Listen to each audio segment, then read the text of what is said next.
काम को आगे बढ़ाते हैं और हम सब के मध्य भ्राता गौरव भाई जसाणी एसपी आनंद अपना अमूल्य समय निकाल करके आप यहाँ पहुँचे हैं।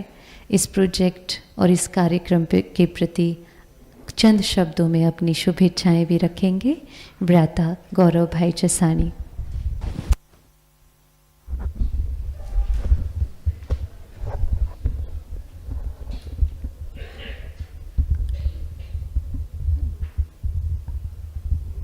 જાગૃતિ દીદીએ એવું કહ્યું કે એમની અપેક્ષા નહોતી કે હું આવીશ, તો એમાં કંઈ નવી વાત એટલા માટે નથી કે પોલીસ ક્યારેય સમયસર નહીં પહોંચે એવી છાપ બધાના મગજમાં છે, અને એ ખોટી છાપ દૂર થાય એટલા માટે તો આવવું જ પડે મારે. પરંતુ કદાચ દીદી એટલા માટે કહ્યું કે અગાઉ એક બે વખત એમણે આમંત્રણ આપ્યું, હું આવ્યો નહીં, અને એ બી એટલા માટે કે મને એવું થયું કે એ જે કાર્યક્રમો હતા એમાં મારું હોવું રિલેવન્ટ નહોતું, હું કનેક્ટ કેવી રીતે થાય છે. પણ જે આજનો પ્રોગ્રામ હતો એમાં જેમ દીદીએ મને કહ્યું, એમનો ફોનમાં જ મને વાત કરી કે અમારા શાંતિ માટેનો કામ છે, તો મને થયું કે આવું તો જે કામ અમારું છે, અમારે કરવાનું છે, શાંતિ જાળવવાનું, અમારું કામ જ છે ને, શાંતિ જાળવવાનું, શાંતિ સ્થાપવાનું, તો જે અમારા વતી આવું કામ કરતા હોય એ કાર્યક્રમમાં તો મારે જવું જ જોઈએ એવું મને લાગ્યું.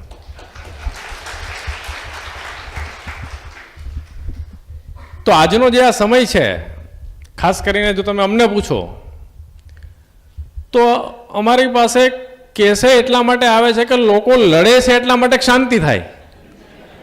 બે પરિવાર ફટાકડા ફોડતા હતા, એક બે ઝઘડો કર્યો હતા તો ફટાકડા ફોડતો હતો બાજુવાળો, શાંતિ નહોતો લેવા દેતો, એના માટે ઝઘડો કર્યો. અરે ભાઈ, તો જે હેતુ તારો હતો એનાથી તો વિપરીત કામ કરી રહ્યા છીએ આપણે. તો જે કોન્સેપ્ટ છે શાંતિનો, એ જેમ આદરણીય દીદીએ કહ્યું એમ સ્વધર્મ છે આત્માનો. આમાં ઘણી વખત કેવું છે કે ગરીબી છે, ગરીબીનો વિરોધાર્થી શબ્દ શું? મને કોઈ કહો, ગરીબીનો વિરોધાર્થી શબ્દ શું? અમીરી તો હિન્દી શબ્દ, ગુજરાતીમાં કોઈ શબ્દ જ નથી એનો. ગરીબીનો ગુજરાતીમાં મને શબ્દ બતાવો.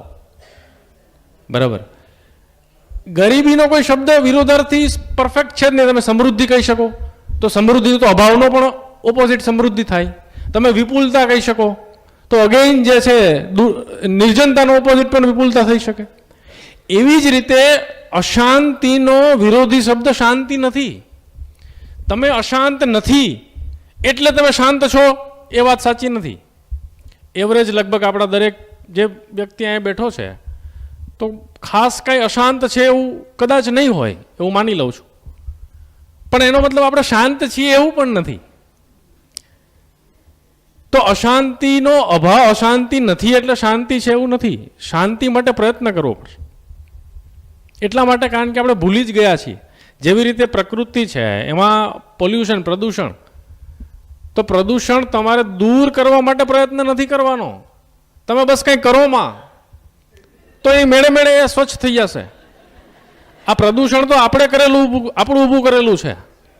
એવી જ રીતે આ શાંતિ છે તમારી અંદર, જેમ દીદીએ કીધું આપણો સ્વધર્મ અંદર પડેલી છે, પરંતુ આપણે જ આપણી જે ઈચ્છાઓ, જે આપણા માનવ સહજ સ્વભાવ, સહજ જે મગજના વિકારો જેને કહીએ, અથવા તો સ્વભાવની જે લિમિટેશન્સ છે, એને કારણે આપણે શાંતિ છે એને પ્રાપ્ત નથી કરી શકતા. બીજું કે આ અશાંતિ અથવા શાંતિ નહીં હોવી એ માત્ર આટલા બધા પ્રજાતિઓ, આટલા બધા જીવો પૃથ્વી ઉપર છે, એક આપણને જ તકલીફ છે. તમે જુઓ કે અમારે ત્યાં ફોન હમણાં રાત પડશે ને એટલે આપણે ખાસ કરીને નવેમ્બર ડિસેમ્બર આવશે એટલે રાતના અમારે 10માંથી 8 ફોન એવા આવશે કે ડીજે વાગે છે, એટલે મને તકલીફ થાય, હું સૂઈ નથી શકતો, સૂઈ નથી શકતી એમ. હવે ડીજે વાગતો એ બાજુમાં ગાય પણ બેઠી હશે, એને કાંઈ પ્રોબ્લેમ નહીં થાય, એ બેઠી જ રહેશે. કારણ કે આ આપણો એક માણસનો જ સ્વભાવગત આ પ્રશ્ન છે. બીજા કોઈને અશાંતિનો કોઈ પ્રશ્ન જ નથી. કોઈ ક્યારેય કમ્પ્લેન નથી કરતું હું સ્ટ્રેસમાં છું, ચકલી ક્યારેય, કબૂતર ક્યારેય એવું લાગે તમને કે સ્ટ્રેસમાં બેઠું હોય પણ સ્ટ્રેસમાં હોય એવું લાગે છે? કૂતરું ગલીમાં ફરતું હોય લાગે કે સારું આજે સ્ટ્રેસમાં છે? એમ ના, આપણને જ આ પ્રશ્નો છે.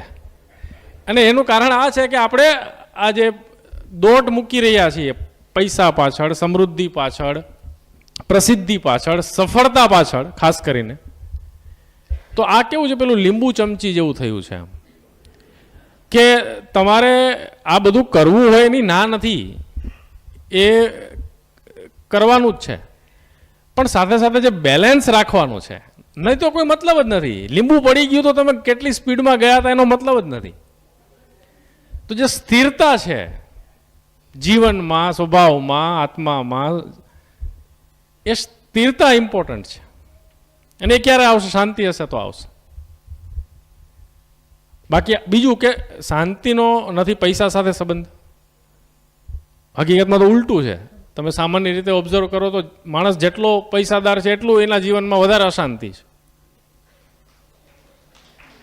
એનો નથી બહુ ઉંમર સાથે સંબંધ. નાના છોકરાઓ બી આજકાલ આપણે જોઈએ છીએ સ્ટ્રેસમાં ફરે છે.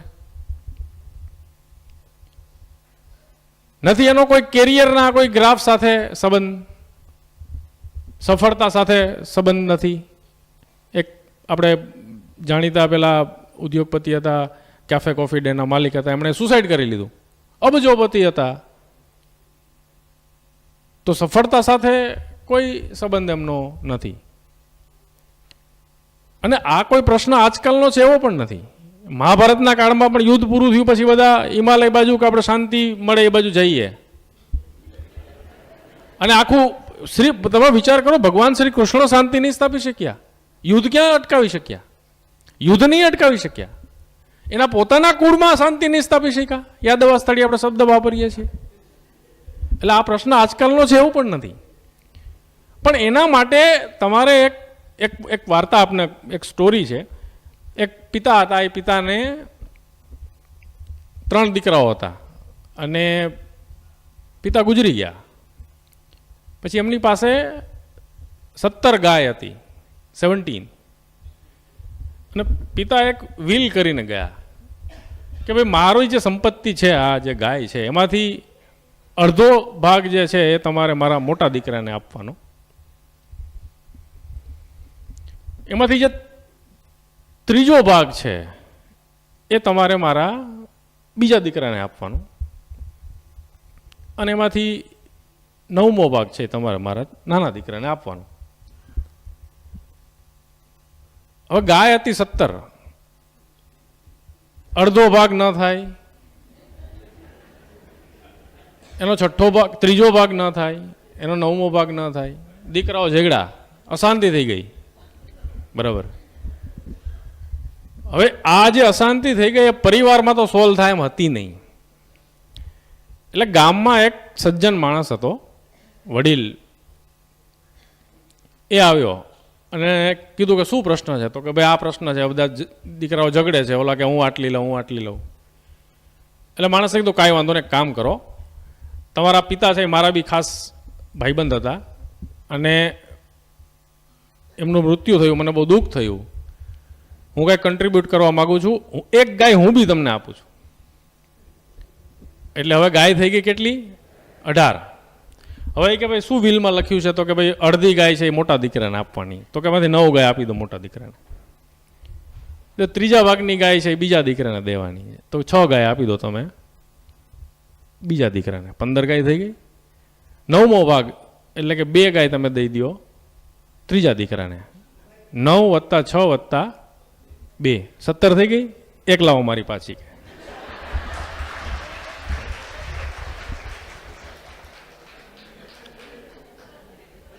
આ હકીકતમાં પીસ બ્રોકર હતા, જેને આપણે શાંતિ દૂત કહીએ. કમનસીબી એ છે કે આજના સમયમાં આવા પીસ બ્રોકર નથી રહ્યા. તો જે દીદી જે કામ કરી રહ્યા છે, જે આજનો આજે ઉત્સવ જેના માટેનો, જે પ્રસંગ જેના માટેનો છે, બ્રહ્માકુમારી જેના માટે આ કામ કરી રહી છે, જે વાત થઈ, એ હકીકતમાં આ પીસ બ્રોકિંગ છે. જે આપણે નથી કરી શકતા, હવે કોઈ બહારથી કોઈને લાવવું પડશે, માર્ગદર્શન માટે, આ બ્રોકિંગ માટે, આ શીખવાડવા માટે એક ગ્રાઉન્ડ બનાવવા માટે જ્યાં આપણે બધા ભેગા થયા, એ કામ છે એને આજે એની મહિમાગાન કરવાનો આજે આ દિવસ છે. જે આ કોન્સેપ્ટ છે, જેમ દીદી કહી રહ્યા હતા કે તમે બધા કોઈ ધન આપે, કોઈ આ આપે, કોઈ શાંતિ આપે. આપે ક્યાંથી? હોય તો શાંતિ આપે ને.